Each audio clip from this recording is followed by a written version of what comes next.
एका गावात एक मीठ विकणारा होता. तो जवळच्या शहरातून मीठ विकत घेत असे. हे मिठाचे ओझे वाहून नेण्यासाठी त्याच्याकडे एक गाढव होते.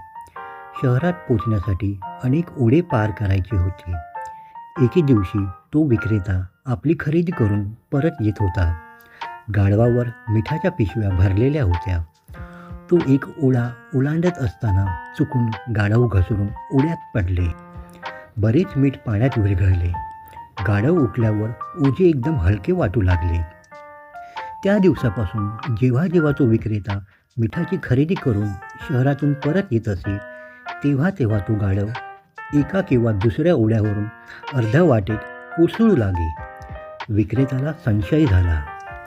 एकदा विक्रेत्याने कापसाच्या गाठी विकत घेतल्या आणि आपल्या गाढवावर कापसाच्या गाठी चढवल्या. गाढवाला तो भार खूप हलका वाटत होता. त्याने विचार केला, आज मी कोसळणार आहे आणि हा भार अजून हलका होणार आहे. घरी जाताना नेहमीप्रमाणे गाढव कोसळले आणि एका प्रवाहात पडला.